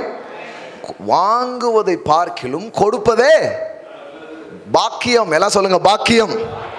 ஆமென். இந்த இடத்துக்கு வந்துட்டீங்கன்னா உண்மையிலே தேவனை போல என்ன பண்ண ஆரம்பிக்கிறீங்க? சிந்திக்க ஆரம்பிக்கிறீங்க. எஸ், அங்கே பாருங்கள், இப்படிப்பட்ட எல்லாம் வசனத்துலேருந்து தான் அப்படியே சொல்லிகிட்டே இருக்கிறேன், நீங்கள் விசனம் அடையாதீர்கள். இப்படி பிரயாசப்பட்டு பலவீனரை தாங்கவும் வாங்குகிறதை பார்க்கிலும் கொடுக்கிறதே பாக்கியம் என்று கர்த்தராகிய இயேசு சொன்ன வார்த்தைகளை நினைக்கவும் வேண்டும் என்று எல்லா விதத்திலும் உங்களுக்கு காண்பித்தேன் என்றான். ஆமென். அதனால் தேவனே, நான் கொடுக்குற அளவுக்கு என்ன வைங்க, அப்படி கேளுங்க. ஆமென். அது ஆண் பிள்ளையோ பெண் பிள்ளையோ, நான் என் சந்ததிகளுக்கு என்ன பண்ணணும்? கொடுக்கணும். வேதவசனம் சொல்லுது, நல்லவன் தன் பிள்ளைகளுக்கு ஆஸ்திகளை சுதந்திரங்களை வைத்துவிட்டு போகிறான் என்று எழுதியிருக்கிறது. அப்போ கடவுள் உங்களை ஆசீர்வதிக்கும் பொழுது கர்த்தருடைய ஆசீர்வாதத்தை நீங்கள், அப்போ எல்லாத்துக்குமே பாருங்களேன், ஒரு மனுஷன் கர்த்தரை நம்ப வேண்டியது இருக்குது, கர்த்தரை நோக்கி பார்க்க வேண்டியது. அப்போ தான் இப்படிப்பட்ட விடுதலைகள்லாம் வரும். இல்லைன்னா வராது பாருங்களேன். இல்லைன்னா நல்லா சொன்னார் ஆனால் அப்படின்ட்டு போயிடுவாங்க. இந்த ஆனாலாம் நான் நிறைய பார்த்துருக்கேன். நல்லவன் தன் பிள்ளைகளுக்கு சுதந்திரம் வைத்து போகிறான், பாவியின் ஆஸ்தியோ நீதிமானுக்காக சேர்த்து வைக்கப்படும். அப்போ உங்கள் பிள்ளைகளுக்கு நீங்கள் சுதந்திரத்தை கொடுக்கணுமே தவிர, ஒரு ஆண் பிள்ளை இருக்கிறாரு, அந்த ஆண் பிள்ளை வச்சு பயங்கரமாக வசூல் போட்டுடலாம் அப்படின்னா வேலைக்கு ஆகாது. ஸோ இந்த வரதட்சணை அல்லது டௌரி இதை வைத்து ஒரு திருமணம் என்கிற ஒப்பந்தத்தின் முடிவுகளுக்கு வரவே வராதீங்க. அதை வச்சு கால்குலேட் பண்ணாதீங்க. அது 4 பவுன் கம்மிங்க, வேண்டாம். அப்புறம் பாருங்கள், மேரேஜ் ஆகி நடந்துட்டு இருக்கிற பிரச்சனைகள்லாம் பார்த்தீங்கன்னா, அது ஒன்றும் இல்லை, அந்த 5 பவுன் போடுதுன்னாங்களா, போடலല്ലോ, அது ஒரு பெரிய பஞ்சாயத்தாக போயிட்டு இருக்கும் பாருங்கள். ரொம்ப நாளுக்கு அப்புறம் கூட அது பிள்ளை வளர்ந்து அந்த பிள்ளைக்கு இப்போ ஏதாவது போடணும், அந்த ரேஞ்சுக்கு வந்த உடனே இருந்தாலும் அந்த 5 பவுன் போடல அப்படின்ட்டே இருப்பாங்க பாருங்கள். மாமனார் வீடுனாலே வாங்குகிற வீடுன்னே யோசித்து வச்சுருக்குறாங்க. இதெல்லாமே ஒரு தவறான மனநிலை பாருங்கள். நான் தேவனுடைய பிள்ளை, நான் கொடுக்க வேண்டும். ஆமென். நான் வாங்குகிற ஆளாக இல்லை, கொடுக்குற ஆளாக இருக்கும். ஒரு மாமனார்கிட்ட ஒரு மருமகன் சொல்கிறான் பைபிளில், நீர் எனக்கு ஒன்றும் தர வேண்டியதில்லை. தெரியுமா? யாக்கோபு சொல்கிறான், யார்கிட்ட? மாமனாரை பார்த்து சொல்கிறான், நீர் எனக்கு ஒன்றும் தர வேண்டியது இல்லை. போயா நீர் உம்மட்ட, நீ சரியான ஆள். அவன் சரியான ஆள், அந்த மாமனாரும். அதாவது சரியான ஆள்னா தப்பான ஆள்னு அர்த்தம். புரியுதுல உங்களுக்கு லாங்குவேஜ்? அதுதான் நம்ம ஊர் லாங்குவேஜ். சரியான ஆளுப்பா அப்படின்னா என்ன அர்த்தம்? வேற மாதிரி சரி. அதற்கு அவன், நான் உனக்கு என்ன தர வேண்டும் என்றான். தந்ததெல்லாம் போதும்யா, பொண்ணை கொடுத்து போட்டு இத்தனை வருஷம் படாத பாடுபட்டேன். அதனால் யாக்கோபுக்கு ஒரு இது வந்து மருமகன்களுக்கு மாமனார் வீட்டில் எதிர்பார்க்குறவங்களுக்குலாம் ஒரு வெளிப்பாடு வரணும். இவங்க அப்பா என்ன செஞ்சார் அப்படின்ட்டு பெரிய பிள்ளார் வரைக்கும் பேசிகிட்டு இருக்கிற ஆட்கள்லாம் இருக்கிறாங்க. இதெல்லாம் டிவிலெலாம் போகுதுங்க, நிறைய பேர் பார்க்குறாங்க. அதனால் பட்டி தொட்டிலாம் போகுது. அதனால தான் நான் எல்லாருக்கும் தான் பேசுகிறேன். சில சொல்லுவாங்க, நீங்கள் எங்கேயோ இருந்து பேசுகிறீங்க, அது எங்களுக்கு அன்னைக்கு தேவையாக இருக்குங்க. நான் உங்களெல்லாம் மனசில் வச்சு தான் பேசிகிட்டு இருக்கிறேன். ஏன்னா இது இன்றைக்கி உட்காந்து ஒரு 100 பேர் மட்டும் இதை கேட்கல, ஆயிரக்கணக்கான பேருக்கு இது ஒரு நாள் இந்த போதனை போகும் அப்படிங்கிற மனசில் வச்சு தான் என்ன பண்ணுறேன், பேசுகிறேன். அதனால் உட்காந்துருக்கிற ஆட்கள் நம்ம தான் நல்ல மனம் திரும்பிட்டோமேனா விட்டுருங்க, நான் திருந்தாத ஆட்களுக்கு பேசிகிட்டு இருக்கிறேன் அப்படின்னு நினச்சிக்கோங்க. அப்போது நான் உனக்கு என்ன தர வேண்டும் என்றான். ஒரு மாமனார் கேட்குறார் லாபான். யாக்கோபு அதுக்கு பதில் சொல்கிறார் பாருங்க, நீர் எனக்கு ஒன்றும் தர வேண்டியது இல்லை. மருமகன்லாம் அப்படி டிக்ளேர் பண்ணால் எவ்வளோ நல்லாயிருக்கும். நீர் எனக்கு ஒன்றும் தர வேண்டியது இல்லை. ஏன்னா நீர் தந்து எனக்கு ஒன்றும் நிரம்பாது. எனக்கு தர வேண்டிய ஒருவர் இருக்கிறார், அவர் தந்தா என் வாழ்க்கை நிரம்பும். ஆமென். ஆமாம். இன்னொருத்தர் தந்துன்னா வாழ்க்கை பூரா பாருங்க, இந்த மனுஷன்ட்ட மட்டும் நீங்கள் வாங்கிட்டீங்கன்னு வைங்களேன், சொல்லிக்கிட்டே இருப்பான். பார்த்துருக்கீங்களா நீங்கள்? சில ஆள்கிட்டெல்லாம் சிலது வாங்கினீங்கன்னா அதுக்கு சும்மாவே இருந்துட்டு போயிடலாங்கிற மாதிரி இருக்கும். சொல்லிக்கிட்டே இருப்பாங்க. பார்த்துருக்கீங்களா? சொல்லிக்கிட்டே இருப்பாங்க. அதனால தான் ஆபிரகாமுக்கு வந்து அவர் அந்த ராஜா, அவன் பேர் என்ன, சோதம் ராஜா, அவன் வந்து எல்லாத்தையும் எடுத்துக்கோங்க அப்படிங்கிறான். ஆபிரகாம் சொல்கிறான், ஒன்றும் வேண்டாம், ஏன்னா உன்னை பற்றி எனக்கு தெரியும், நீ எனக்கு கொடுத்துட்டு ஊர் புறம் போஸ்ட் அடித்து சொல்லிக்கிட்டு இருப்ப. ஆபிரகாம பணக்காரனாக்கின பெருமை உனக்கு இருக்கக்கூடாது, அவருக்கு இருக்கணும். எப்படி வாழ்ந்துருக்கிறாங்க பாருங்களேன். என்னை ஐஸ்வர்யவனாக்கின பெருமை என் தேவனுக்கு சேர வேண்டும், நீ எனக்கு ஒன்றும் தர வேண்டாம். அவன் இந்த புத்திலாம் யாக்கோபுக்கு எப்படி இப்படி ஒரு புத்தி வந்துன்னா அது அவன் தாத்தாட்ட இருந்து வந்திருக்கு. அன்னைக்கு ஒரு பாட்டு சொல்லுது, அவன் தாத்தா மாதிரியா அப்படின்ட்டு. அப்படியே நானும் ஒரு ஆபிரகாம் யாக்கோபுன்னு நினச்சிட்டேன். கெட்ட வார்த்தையே பேசிகிட்டு இருக்கு இந்த பிள்ளை. அவங்க தாத்தா மாதிரி பேசுகிற மாதிரி அப்படிங்கு. இன்னும் அந்த வம்சமே தெரிஞ்சலையா? அந்த பாட்டிக்கு அம்புட்டு சந்தோஷம், ஒரு தாத்தா மாதிரியே பேசிட்டு இருக்கான் பாரு ஊர் தெருவில் எல்லாத்தையும். அப்படிங்க பரம்பரையாக இதெல்லாம் சோர்ந்திருக்காங்க பாருங்க. கெட்ட வார்த்தையா ஒரு தாத்தா பேசுவார், அதுக்கப்புறம் இப்போ ஒரு பேரன் பேசிக்கிட்டு இருக்கான், அப்படியே பச்சை பச்சையாக பேசுகிறான் பாரு அப்படிங்க. இதில் என்ன பெருமை இருக்கு? இங்கே பாருங்க, அவர் தாத்தாட்ட இருந்து ஒன்று கற்றுக்கிறான். என்ன கற்றுக்கிறான் பாருங்க. ஆபிரகாம் சோதமின் ராஜாவை பார்த்து, ஆபிரகாமை ஐஸ்வர்யவாக்கினன் என்று நீர் சொல்லாதபடிக்கு நான் ஒரு சரட்டையாகிலும் பாதரட்சையின் வாரையாகிலும் உமக்கு உண்டானவைகள் யாதொன்றையாகிலும் எடுத்துக்கொள்ளேன் என்று. ஆமென். அவன் என்ன சொல்றான்? ஆபிரகாம பணக்காரனாக்கின பெருமை உனக்கு கிடையாது, சோதமின் ராஜாவே உனக்கு கிடையாது. யாருக்கும் அந்த பெருமையை நான் கொடுக்க. அதனால தான் மனுஷங்கிட்ட வாங்கி அவங்க தந்துடுவாங்களா இவங்க தந்துடுவாங்களா, சிலருக்கு ரொம்ப கவலை பாருங்க, தரவே மாட்டுக்காருங்க. அவர் அவ்வளோ வச்சுருக்காருங்க, ஏன் இவர் இவ்வளோ வச்சுருக்காருங்க, வெளிநாட்டுக்கெலாம் போயிட்டு இருந்திருக்காருங்க, ஆமாம் வச்சுருக்காருங்க, தரவே மாட்டுக்கார். ஒரே வருத்தம், யாருமே தரமாட்டுக்காங்கன்ட்டு. நான் சொல்கிறேன், நல்லது, தராது ரொம்ப நல்லது. ஏன்னா தந்தாங்கன்னா அவங்க தந்து தான் நீங்கள் அப்படி ஆணைங்கிறத சொல்லிக்கிட்டே இருப்பாங்க. அதுக்கு நீங்கள் முன்னேறாமலே இருந்துட்டு போயிடலாம். ஆனால் உங்கள் கண்ணு மட்டும் இப்படி ஆபிரகாமை போல. அடுத்த வசனம் பாருங்க, அடுத்த வசனம் போடுங்க.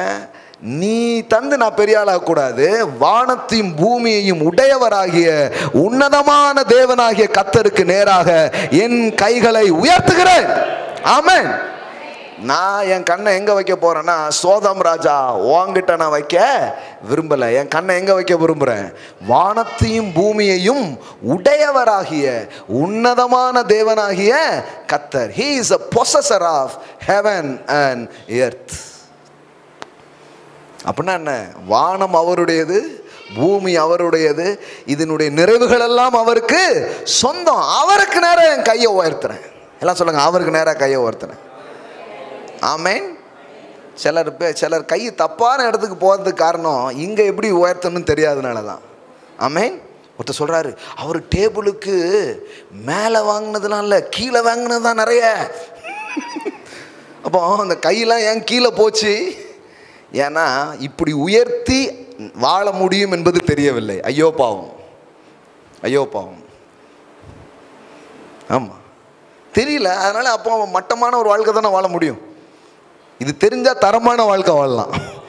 என் கையை யார்கிட்டையும் நீட்ட வேண்டியதில்லை, என் கையை டேபிளுக்கு மேலேயும் கீழேயும் நீட்ட வேண்டியதே கிடையாது. வானத்தையும் பூமியும் உடையவராகிய உன்னதமான தேவனாகிய கர்த்தருக்கு நேராக என் கைகளை உயர்த்துகிறேன். ஆமென்.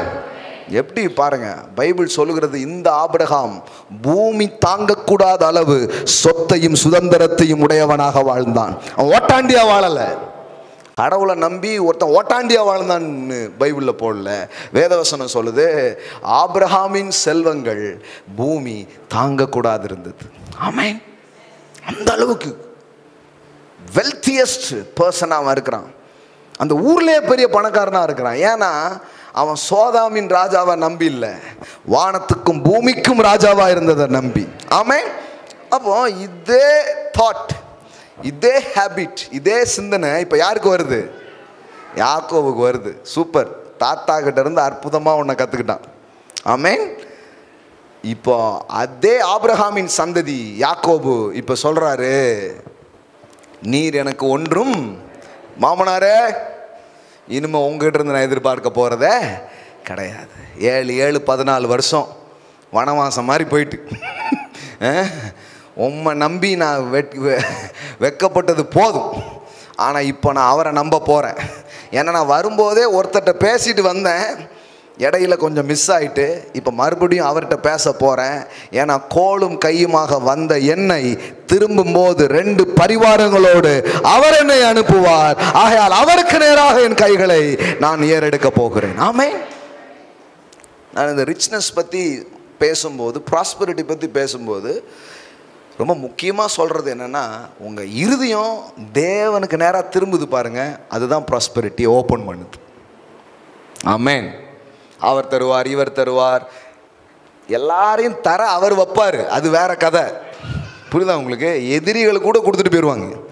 ஆனால் நீங்கள் போய் யார்கிட்ட நிற்க வேண்டியதில்லை, நீங்கள் உங்கள் கண்ணை அங்கே வச்சா போதும். ஆமென். ஆமாம். அப்போ ஒரு மாமனார்கிட்ட ஒரு மருமகன் சொல்கிறான், நீர் எனக்கு ஒன்றும் தர வேண்டியது இல்லை. What a statement, what a statement. பொண்ணு கொடுத்ததே போதுமியா? பொண்ணு கொடுத்ததே போதும், இனிமேல் வேற எதையும் நான் எதிர்பார்க்கவே இல்லை, மீதி எனக்கு கர்த்தர் தருவார். அப்படி ஒரு தீர்மானத்தை எடுத்தான் பாருங்க. அன்னையிலிருந்து யாக்கோபு வாழ்க்கையில் செழிப்பு ஆரம்பிச்சிருச்சு. நிஜமாங்க. அதுக்கப்புறம் வாசித்து பாருங்க. அன்னையிலிருந்து நீர் எனக்கு ஒன்றும் தர வேண்டியதில்லை அப்படின்னு என்னைக்கு சொன்னானோ அன்னையிலிருந்து யாக்கோபுடைய வாழ்க்கையில பெரிய செழிப்பு ஆரம்பிக்குது. மந்தை பெருகுகிறது, ஆசீர்வதிக்கப்பட்டு கொண்டே வருகிறான், பெருகி கொண்டே வருகிறான். அப்போ இது ஏதோ சும்மா ஒரு நேரப்போக்குக்கு இன்னைக்கு சாயங்காலம் உங்களுக்கு சொல்லிட்டுல, இந்த மாதிரி முடிவுகள் வாழ்க்கையை மாற்றும். கடவுளுடைய ஆசீர்வாதத்தை உங்கள் வாழ்க்கையில் திருப்பக்கூடிய ஒன்றாக அது இருக்கிறது. அதனால் மனிதர்கள் தரவில்லைன்னு குறைவு போட்டுக்காதீங்க. எத்தனை கிறிஸ்தவங்க பாருங்க, அந்த வரதட்சணை பணம் வரல, பிள்ளை பிறந்து அங்கே இருக்கும் வீட்டில், அது வந்த பிறகு நீ போய் கூட்டிட்டு வா, வந்த பிறகு கூட்டிட்டு வந்தால் போதும். இவங்கெல்லாம் கிறிஸ்தவங்களாம். எவ்வளோ பேர் இருக்கிறாங்க பாருங்க. அப்படி வந்தா கொடுத்து விடட்டும், முதல்ல வரட்டும், பாக்கி அந்த அம்மா சொல்லுது கேட்டுக்கிட்டு ஒருத்தன் உட்காந்துருப்பான் பாருங்க, அவன் மண்டையிலே போடணும். இன்னும் நீ அம்மா பிள்ளையா இருக்கணும்னா உமக்கு எதுக்கு பிள்ளை அப்படின்னு கேட்கலாமான்னு தோணுது. அம்மா பேச்சை கேட்குற டைமில் அவர் கேட்க மாட்டார். அப்போ பூரா ஊரை சுற்றுறது, ஒழுங்காக படிக்கிறது கிடையாது, உருப்படியாக எதுவும் பண்ணுறது கிடையாது. இப்போ மட்டும் எங்கள் அம்மா அப்படிங்கிறது. அன்னைக்கு கேட்டிருக்கணும் அம்மா சொல்கிறது, இன்றைக்கி அம்மா சொல்லலாம் கேட்கக்கூடாது. இன்றைக்கி நீங்கள் 2 பேரும் சேர்ந்து ஒரு குடும்பம், நீங்கள் எடுக்கிறது தான் முடிவு. ஆமென். விட்டுணும். பேரண்ட்ஸுக்கும் பாருங்கள், அவங்களுக்கும் இன்னும் பிடிச்சிக்கிட்டே இருக்கிறது பிள்ளைகள கிடையாது, விடுங்க. அதுகளுக்குன்னு தனி கூடாயிடுச்சு, தனி வீடாயிடுச்சு. இனி என்ன உண்டோ அவங்க பார்த்துக்கிட்டும். நீங்கள் கூட தள்ளி நின்று என்ன பண்ணுங்க, பிளஸ் பண்ணுங்க, தள்ளி நின்று ஆசீர்வதிங்க, தள்ளி நின்று ஜோம் பண்ணுங்க. ஏதாச்சும் ஆலோசனை கேட்டால் நீங்கள் என்ன முடிவு எடுத்துருக்கீங்கன்னு கேட்டுட்டு ஆலோசனை சொல்லுங்கள். மற்றபடி உள்ள என்ன பண்ணாதீங்க, என்டர் ஆகாதீங்க. ஏன்னா நிறைய நேரத்தில் நான் என்ன பார்க்குறேன்னா, இந்த திருமண வாழ்க்கையின் உறவுகளில் அவங்களுக்குள்ளே வர்ற ப்ராப்ளம்லாம் ரொம்ப கம்மி, ரொம்ப கம்மிங்க. 5% கூட கிடைக்க மாட்டேங்குது. முக்கால்வாசி பார்த்தீங்கன்னா இவங்க பெற்றோர், அவங்க பெற்றோர், இவங்க ஈகோவை காட்டுறதுல தான் இவங்க வாழ்க்கையே வீணாக போயிடுது. அப்படி எவ்வளோ வீணாக போன வாழ்க்கைகள்லாம் இருக்குது பாருங்கள். கடைசியில் எங்கள் அம்மா அப்படி சொன்னாங்களே, அப்போ உங்கள் அப்பா பற்றி பேசல, இவங்களுக்குள்ள இது வரைக்கும் அப்படி சண்டையே கிடையாது பாருங்கள். இப்போ புதுசாக சண்டை உருவாயிடுது. ஏன்னா இதனால தான். அப்போ நான் சொல்கிறேன், அப்படி இல்லை. நம் சில காரியங்களை புரிந்து கொள்ளணும். வேதம் நமக்கு பிரச்சனை வந்தால் தீர்ற வழியை மட்டும் இல்லை, பிரச்சனையே வராமல் வாழ்றது எப்படின்னு சொல்லித்தருது. ஆமென். எத்தனை பேர் நம்புறீங்க? அப்படி கடவுளுடைய வார்த்தை ஒரு ப்ராப்ளம் வந்தால் சால்வ் பண்ணுறதை பற்றி மட்டும் சொல்கிறது இல்லைங்க, ப்ராப்ளமே வராமல் வாழலாம். சில பேர் நினைக்கிறாங்க அது வாழ்க்கை பிரச்சனை வந்துக்கிட்டே இருக்கும் பிரதர், ஒன்று போனால் ஒன்று வரும் பிரதர். நீங்கள் அப்படி நம்பினீங்கன்னா அப்படி தான் பிரதர் இருக்கும். அப்படி கிடையாது. ஒன்று போனால் ஒன்று வரும், அடுத்தடுத்து ஏதாவது வரும். இந்த மாதம் ஆகஸ்ட்டில் ஏதாவது வரும். பெரிய வாக்குத்தத்தம் பாருங்க. ஆமாம். செப்டம்பரில் ஏதாவது வரும், நவம்பரில் ஏதாவது வரும் அப்படின்ட்டு ஏதாவது என்ன பண்ணுறது, வெயிட் பண்ணிட்டே இருக்கிறது பாருங்கள்.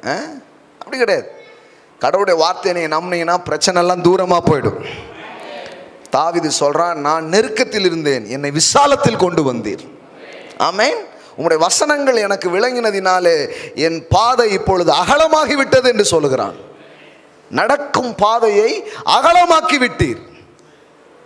உம்முடைய வார்த்தையின் தெளிவுகள் என் வாழ்க்கையின் குறுகலான அந்த பாதையை எடுத்து போட்டு ரொம்ப அகலமான பாதை அது எனக்கு என்ன பண்ணிடுச்சு, உண்டாக்கிடுச்சு அப்படி சொல்கிறான். அப்போது இதெல்லாம் புரிஞ்சுக்கணும் பாருங்கள். ஸோ இந்த சமூகத்தின் எதிர்பார்ப்பே இப்படி இல்லாமல் வாழ்ந்தா எவ்வளோ நல்லா இருக்கும் அப்படிங்கிறது இருக்குதுன்னா, அப்போ வேதமும் கடவுளுடைய வார்த்தைகளும் அதை விட உயர்ந்த வாழ்க்கையை உங்களுக்கு எனக்கும் சொல்லி தருகிறது. ஆமென். எல்லாம் சொல்லுங்கள், எல்லோரும் என் சகோதரர்கள். ஆமென். இரத்தத்தின் இரத்தம். ஆமென்.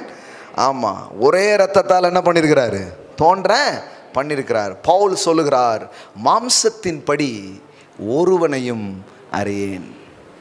எல்லாம் சொல்லுங்க, மாம்சத்தின்படி ஒருவனையும் அறியேன். அவன் ஊர் என்ன, அவன் இனம் என்ன, அவன் தெருவென்ன, அவனுக்கு இருக்கும் பதவி என்ன, பணம் என்ன, இதெல்லாம் பார்க்குறதே கிடையாது. மனுஷனை மனுஷனாக பார்க்குறேன். மனுஷன் கடவுளுடைய சாயலாக இருக்கிறான். Man is the image of God.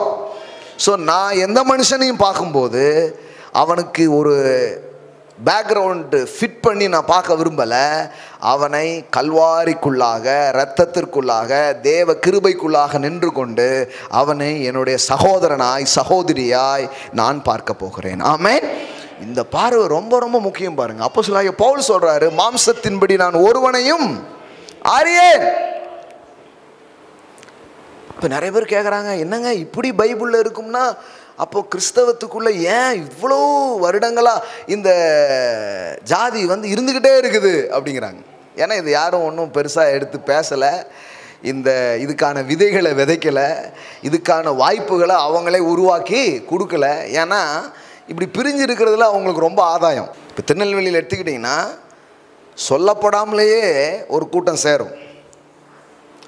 அங்கே அங்கே இங்கே இங்கே. ஆமாம், எனக்கு இதெல்லாம் தெரியவே தெரியாது. அப்புறம் தான், ஓ அதுவா, ஓ கோட்டையா, அது சேனையா, அது ஓ சரி ஓகே, உம்மாலே ஒரு சேனைக்குள் பாய்வேன், என் தேவனாலே ஒரு மதிலையும் தாண்டுவேன். ஆகையால் இது முதற்கொண்டு நாங்கள் ஒருவனையும், எல்லாம் சொல்லுங்கள், மாம்சத்தின்படி அறியோம். நாங்கள் கிறிஸ்துவையும் மாம்சத்தின்படி அறிந்திருந்தாலும் இனி ஒருபோதும் அவரையும் மாம்சத்தின்படி, அவர் யூதராமே, இப்படிலாம் நாங்கள் பார்க்குறதே கிடையாது.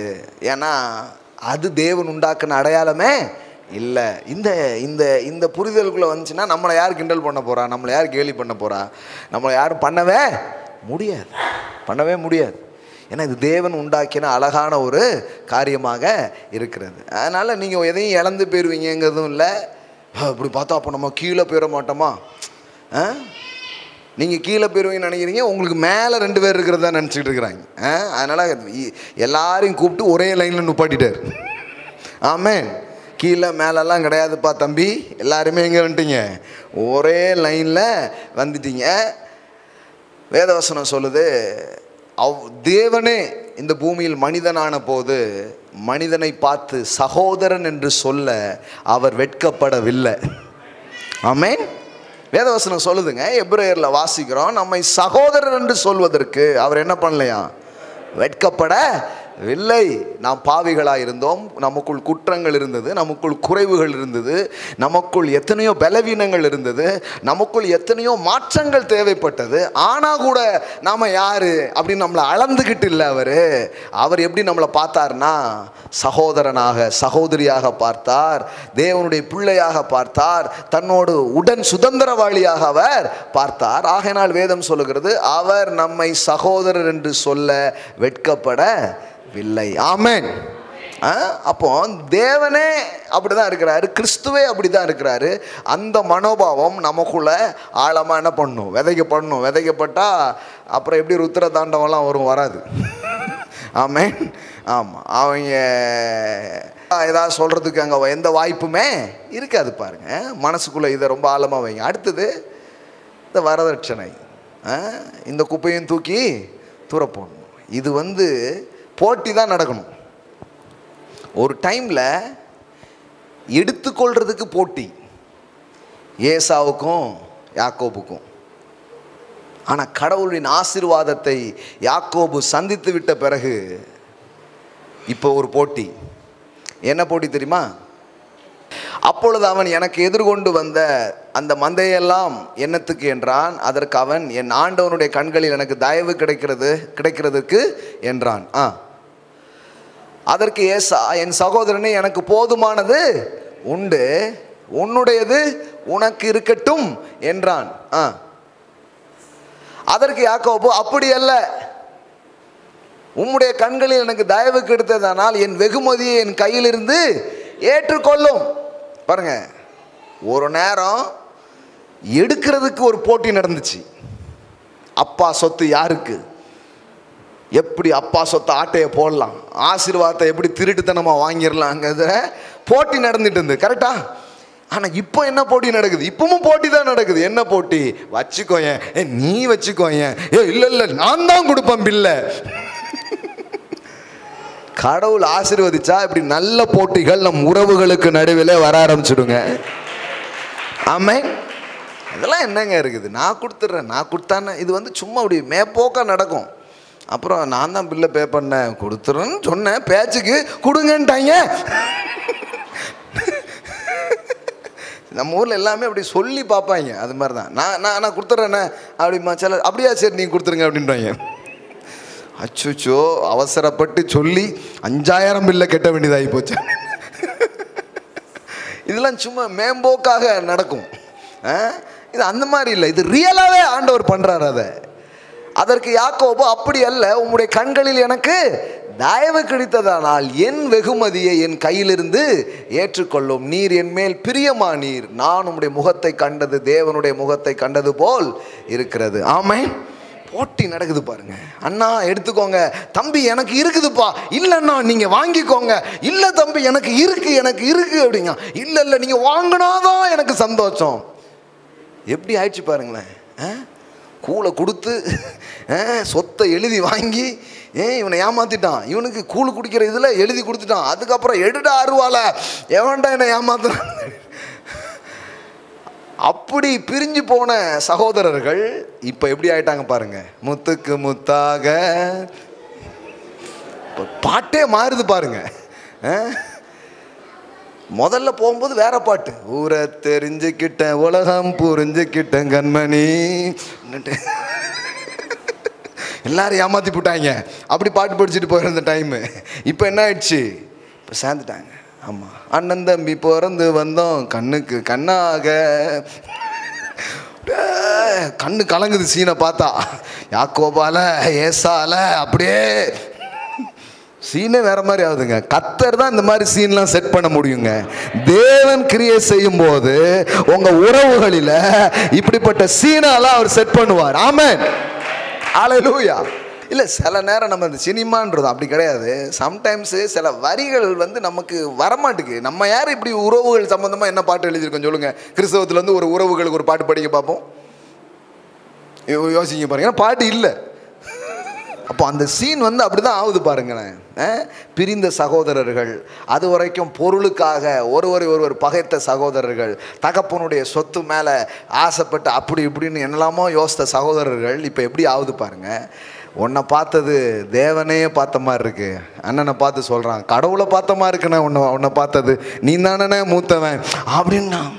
ஏசா பொழு பொழு பொழு பொழுன்னு அழுதுகிட்டு இருக்கிறான். தம்பி ஒன்னவாடா வெட்டதுக்கு நான் கத்தியோடு அலைஞ்சேன் அப்படிங்கிறாரு. என்ன மாதிரி ஆக்குறாரு பாருங்க கடவுள். பாருங்க, நம்ம உறவுகளுக்குள்ள போய் இப்படிலாம் சீனை அவரால் கிரியேட் பண்ண முடியும். ஆமென். நீங்கள் நினைக்காதீங்க, வேதவசனம் சொல்லுது, ஒருவனுடைய வழி கர்த்தருக்கு பிரியமா இருந்தால் அவன் எதிராளிகளும் சிநேகிதர்களாக மாறுவார்கள். ஆமென். அவன் எதிராளிகளும் சிநேகிதர்களாக மாறுவார்கள். ஆமென். ஆமாங்க, கர்த்தர் அப்படிப்பட்ட காரியத்தை செய்ய வல்லவர்.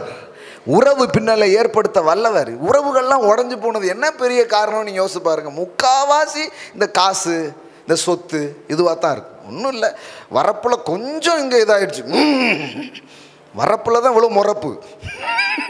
ஏன் இவ்வளோ முறப்பு? அது வரப்பு அப்படிங்காப்புல.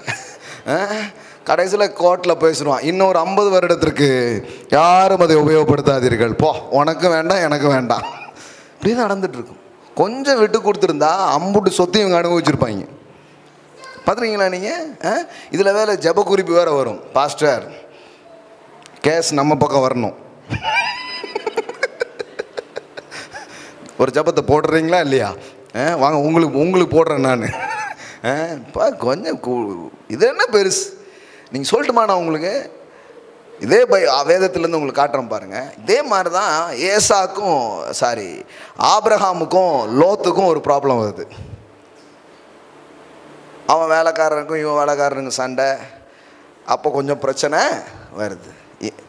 உடனே லோத்து வந்து சொல்கிறான், ஆபிரகாம் சொல்கிறான், நாம் சகோதரர்கள், நமக்குள்ள என்ன வேண்டாம்? வாக்குவாதம் வேண்டாம். எல்லாம் சொல்லுங்கள், நாம் சகோதரர், வாக்குவாதம் வேண்டாம். எப்பா, காசு பணம் இதெல்லாம் நமக்கு தேவை, ஆனால் அதை வச்சு எல்லாமே யோசிக்கக்கூடாது. நமக்குள்ளே என்ன வேண்டாம்?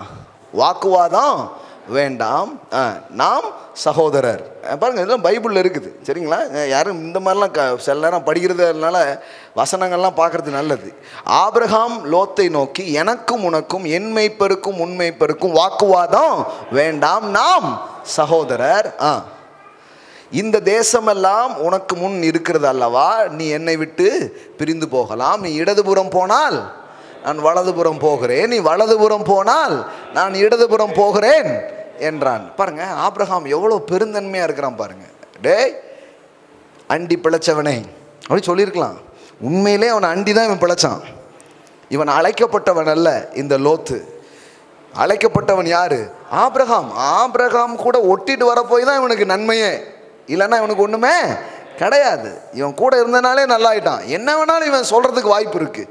என்ன கூடயே வந்துக்கிட்டு, டேய் உண்ட வீட்டுக்கு இது பண்ணுதியாடா 1000 பேசியிருக்கான். ஆனால் அவன் சொல்கிறான், நாம் சகோதரர். அதாவது செழிப்புன்னா வெறும் பைசா நிறைய வச்சுக்கிறது மட்டும் இல்லை, மனசு பெருசாக இருக்கிறது பெரிய செழிப்பாக இருக்கிறது. ஆமேன். உள்ளம் பெருசாக இருக்கிறது பெரிய செழிப்புங்க. சிலர் துட்டுலாம் வச்சுருக்காங்க, ஏன்னா புத்தியில் ஒன்றும் பெரிய ஏழைகளாக தான் இருக்கிறாங்க. புத்தியிலே அவர்கள் தரித்திரர்கள். வேதவசனம் அதனால தான் 2 செல்வத்தை பற்றி பேசுது. பவுல் தீமோத்தேயுக்கு எழுதும்போது சொல்கிறாரு, இவ்வுலகத்தின் ஐஸ்வர்யவான்களுக்கு சொல்லிக் கொடு, பணத்தில் மட்டும் அவங்க ஐஸ்வர்யவனாக இருக்கக்கூடாது, தாராள மனம் உள்ளவர்களாய். அப்படின்னா என்ன? குணத்திலும் செல்வந்தர்களாய். ஆமேன். இப்போ கவனிங்க, அவன் வந்து என்ன வேணாலும் பேசலாம், ரைட்ஸ் பேசுகிற, உரிமை பேசுகிற அந்த இடத்துல, உரிமை பேசுகிற இடத்துல யார் இருக்கா? ஆபிரகாம் இருக்கிறார். ஆனால் அவர் பேசல பாருங்க. அவர் சொல்றாரு, இந்த தேசமெல்லாம் உனக்கு முன்பாக இருக்கிறதல்லவா, நீ என்னை விட்டு பிரிந்து போகலாம். இடதுபுறம் போனா நான் வலதுபுறம் போய்க்கிறேன்ப்பா, நீ இங்கே போடு, இன்னும் இந்த பக்கம் வந்துடாத, அப்படி போடு அப்படிலாம் சொல்லல.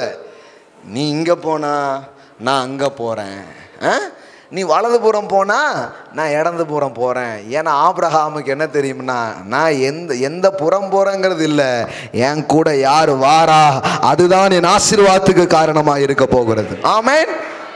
சில சொல்லுவாங்க, நொட்டாங்கை பக்கம் போனா ஒன்றுமே விளங்காதாமே. அதான் அந்த நம்பிக்கையை தான் விளங்காமல் பண்ணுது. ஆனால் ஆபிரகாமுக்கு அதெல்லாம் கிடையாது. வலதோ இடதோ அவர் என் பக்கம், நான் எந்த பக்கம் போறேங்கிறது இல்லைங்க, என் பக்கத்தில் யார் இருக்கிறாங்க அதுதான் ஆசீர்வாதத்தை டிசைட் பண்ணுது. இப்போ அவன் சொல்றான், போகிறேன் என்றான். அப்பொழுது லோத்து தன் கண்களை ஏறெடுத்து, இவன் புத்தி பாருங்க, ஐயோ நல்ல ஓடு, அண்ணன் ஏமாந்துட்டாரு. யோர்தான் நதிக்கு அருகான சமபூமி முழுவதும் நீர்வளம் பொருந்ததாக இருக்க கண்டான். கர்த்தர் சோதாமையும் கொமராவையும் அழிக்கும் முன்னே சோவாருக்கு போகும் வழி மட்டும் அது கர்த்தருடைய தோட்டத்தை போலவும் எகிப்து தேசத்தை போலவும் இருந்துச்சு. பார்க்கறதுக்கு சூப்பராக இருந்துச்சு. ஏமாளி அண்ணன், எனக்கு எல்லாமே கிடச்சிடுச்சு அப்படின்னு போயிட்டான். யாரு? லோத்து. அதாவது கண்ணுக்கு தெரியும் வளத்தை பார்த்து அவன் போய்விட்டான். ஸோ லோத்து போயிட்டான். இப்போ கவனிங்க, 11வது வசனம் பாருங்க.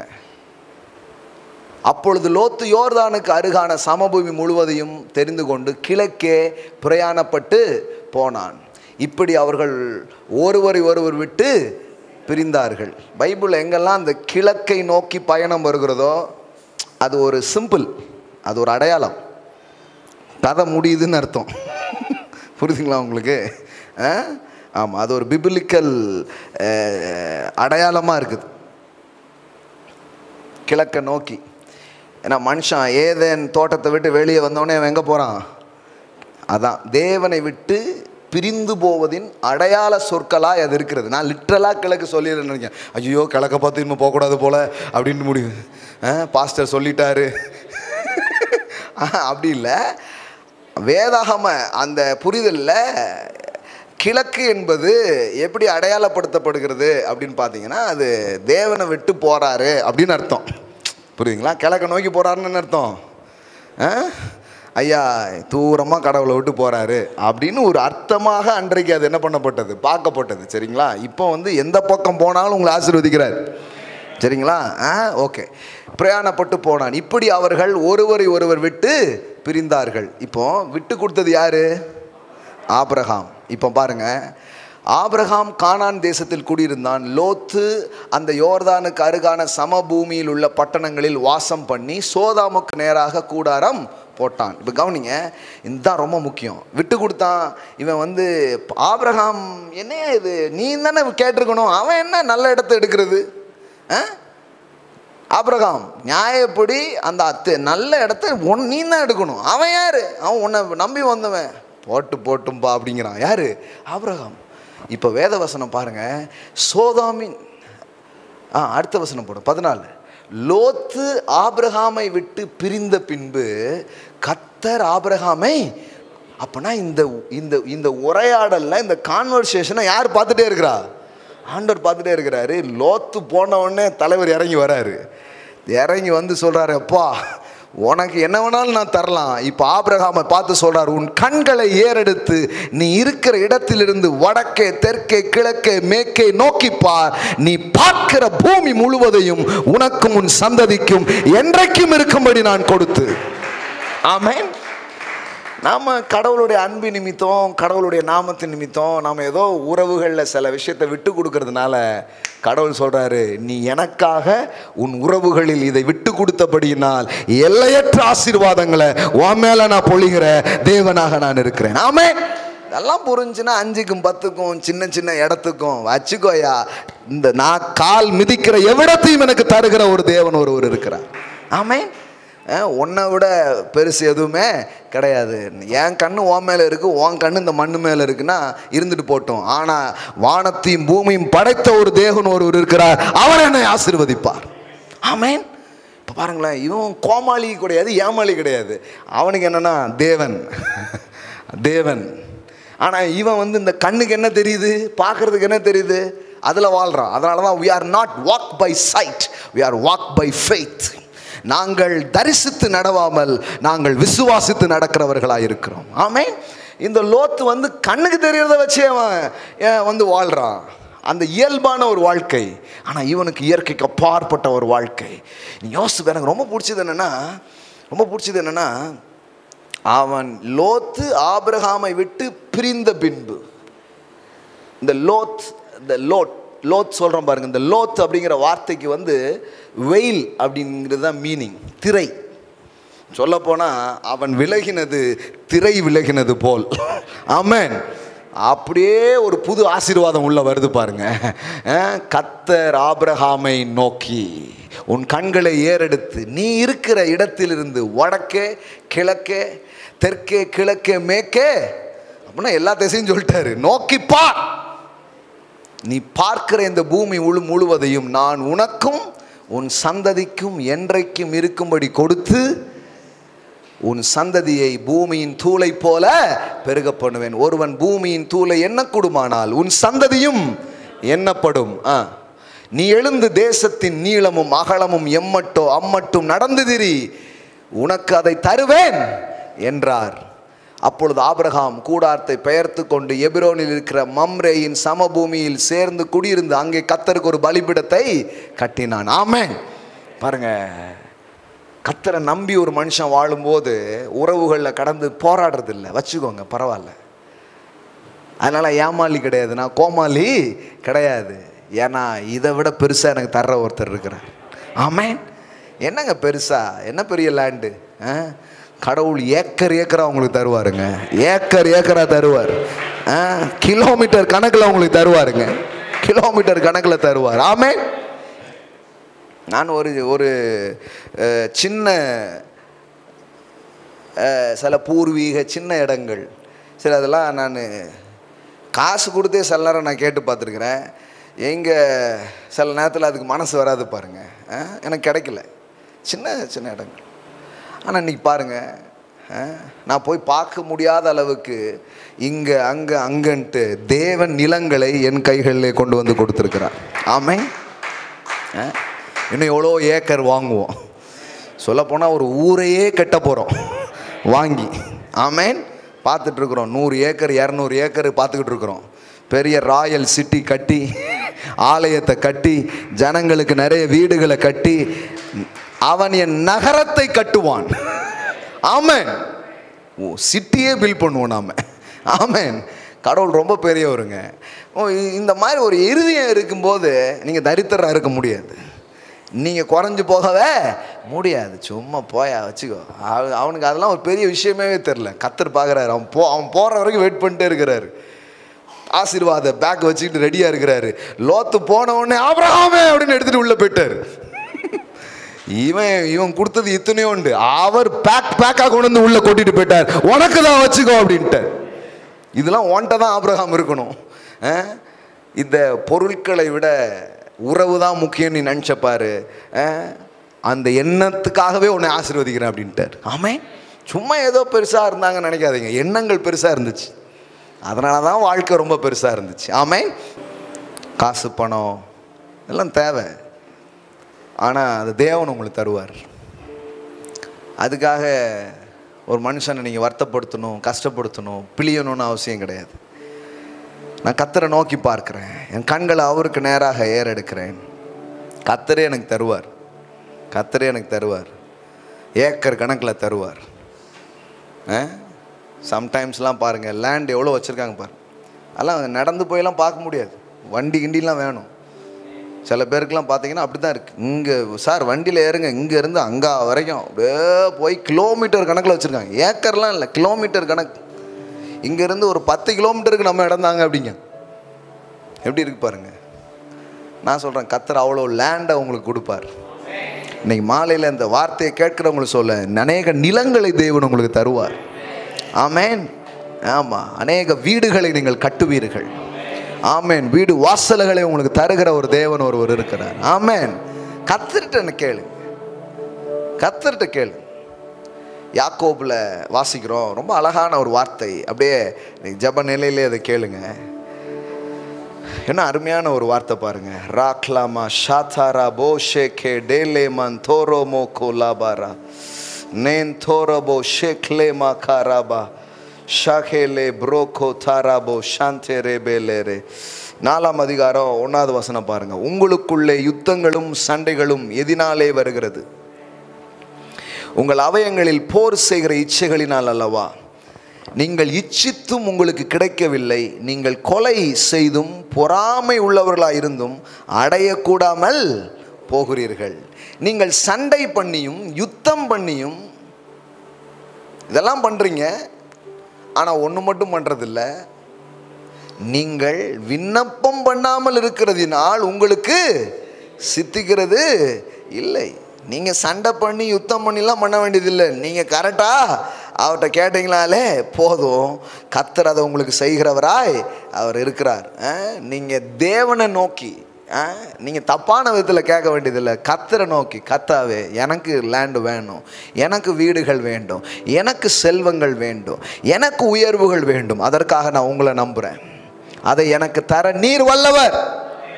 ஏன்னா இந்த யாக்கோபு புஸ்தகமே என்னென்னா, உனக்கு குறைவாக இருந்தால் அதை நிறைவாக்குற கர்த்தரை நோக்கிப்பார்.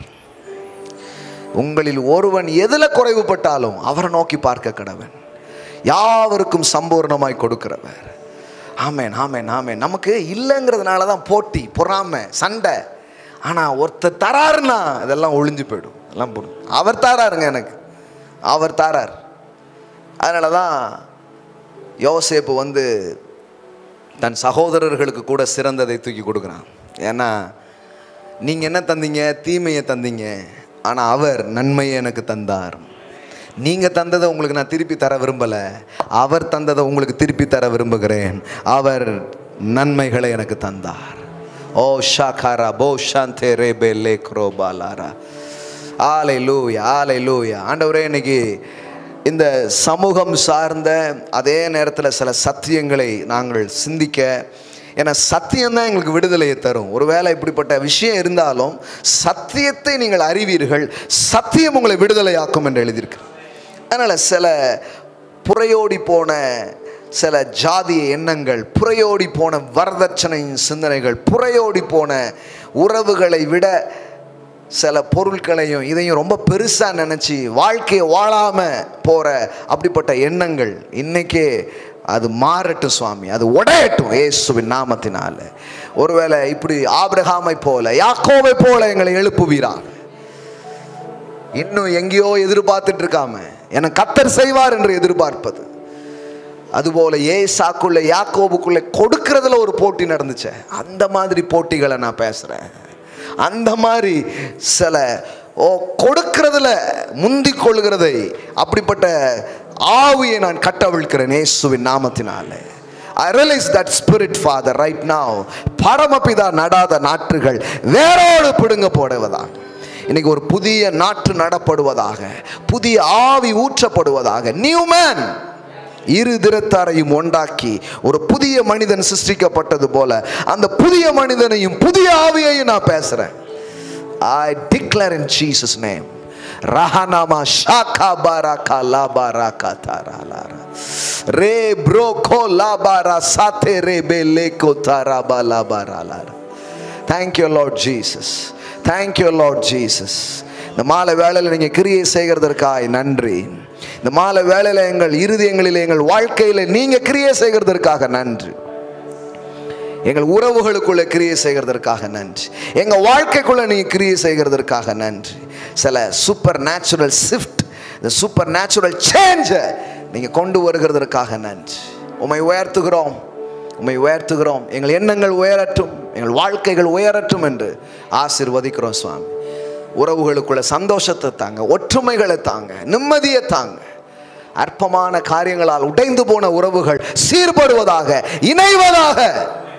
ஷேமோ நோ கோ லா பிரகாதா ராபாலாரா ரிபோ கோ லாபா ஷாகாடா லாபா ராகாதா ராலாரா. Thank you Holy Spirit. இன்றைக்கு எங்கள் வாழ்க்கைக்குள்ளே நீங்கள் கிரியை செய்கிறதற்காக நன்றி. எங்களை நீங்கள் வாழ வைக்கிற தேவன் அல்லவா, அதனால் எங்கள் வாழ்க்கைக்குள்ளே நீங்கள் வரீங்க, எங்கள் வாழ்க்கையின் பக்கங்களுக்குள்ளே நீங்கள் கிரியை செய்கிறீங்க. எங்களுக்குள்ள மறுரூப சிந்தனைகளை நீங்கள் விதைக்கிறதற்காக நன்றி. அப்பா பிதாவே, இதெல்லாம் வார்த்தைகளாய் அல்ல, அப்படியே உள்ள இறங்கட்டும், ஒரு விதையாய் ஊன்றட்டும், அது முளைக்கட்டும் சுவாமி, முளைக்கட்டும். சக மனிதர்களை நேசிக்கும் ஒரு இருதயம். ஆமேன். உறவுகளுக்குள்ளே கொண்டாட்டமும் மகிழ்ச்சிகளும் உண்டாகட்டும். Thank you Lord Jesus. வாங்குகிறதை பார்க்கிலும் கொடுக்கிறதே பாக்கியம் என்று உம்முடைய ஜனங்கள் ஆகிய நாங்கள் வாழட்டும். ஒருவேளை இன்னைக்கு குறைவுகள் இருக்கலாம், பற்றாக்குறைகள் இருக்கலாம், இல்லாமைகள் இருக்கலாம். இன்றைக்கு என் தேவன் தம்முடைய மகிமையின் ஐஸ்வர்யத்தின்படி குறைவுகளெல்லாம் நிறைவாக்கும், குறைவுகளெல்லாம் நிறைவாக்கும். எடுத்துக்கொள்ளுகிறதுக்கு வந்த போட்டிகள் நீங்கி கொடுக்கிறதுல ஒரு போட்டிகள் உண்டாகிற அளவிற்கு சம்பூர்ணம் மழை உண்டாகட்டும். கர்த்தாவே, நிரப்புங்க ராஜா, நிரப்புங்க, நிரப்புங்க ஒவ்வொருடைய வாழ்வையும். நீ செய்யறதற்காக நன்றி. இயேசுவின் உயர்ந்த நாமத்தினால் பிதாவே, ஆமென், ஆமென், ஆமென், ஆமென், ஆமென், ஆமென், ஆமென், ஆமென், ஆமென், ஆமென். Praise God. ஆமென். வாவ், எத்தனை பேர் ஆசீர்வதிக்கப்பட்டீங்க? ஆமென். Thank you Jesus. கர்த்தருக்கு நாம் கொடுக்க போகிறோம். அதெல்லாம் ப்ராக்டிஸ் பண்ணுறது தான் கிவிங்க. வாங்குகிறதை பார்க்கிலும் கொடுக்கிறதே பாக்கியம். வார்த்தையை நான் கேட்கிறேன், ஆசீர்வதிக்கப்படுகிறேன். என்னை போல் இன்னும் எத்தனையோ திரளான மக்கள் இந்த சுவிசேஷத்தினால் ஆசீர்வதிக்கப்பட வேண்டும். பாருங்கள், இந்த மாதிரி சத்தியம்லாம் மக்கள் வாழ்க்கைக்குள்ளே போகும்போது லிட்ரலாக நான் இந்த ஆபிரகாம் லோத்து இதை பற்றி ஒரு சண்டே ஃபுல்லாக பேசினேன். இப்போ கடன் அப்படியே ஸ்கிப் பண்ணி லைட்டாக தான் எடுத்து காமிச்சேன். ஆனால் ஒரு சண்டே ஃபுல்லாக பேசினேன். அதை கேட்டுட்டு வந்த சாட்சி இப்பவும் இருக்குது. நீங்கள் அதை கேட்கலாம், அதை பார்க்கலாம். இந்த டெஸ்டிமனி என்னென்னா, ஒரு குடும்பத்துக்குள்ளே அவ்வளோ சண்டை ஒரு சொத்துக்காக. ஆனால் இந்த ஒரு செய்தி அந்த குடும்பத்தையே மாற்றி அவங்கள ஒன்றா இருக்குது. ஆமென். ஒன்றாக்கி அவ்வளோ ஒரு ஒற்றுமை அது ஏற்படுத்திருக்கு. அப்போ கடவுளுடைய வார்த்தை போகும்போது அது வேலை நடக்குது பாருங்களேன். ஆமென். அப்போ இந்த மாதிரி ஒரு செய்திலாம், இந்த மாதிரி எண்ணங்கள்லாம் விதைக்கப்படலை. கடவுள் தருவாருன்னு ஒரு எண்ணம் இருந்தால் தானே இதெல்லாம் வரும். இல்லைன்னா ஏமாலி கோமாளி மாதிரி ஆகிடும். அப்போது இப்படிப்பட்ட சுவிசேஷம்லாம் பரம்பணும் தான் நம்ம விதைக்கிறோம். ஆமென். அது உங்கள் வாழ்க்கையிலும் அறுவடையாய் வரட்டும். ஆமென்.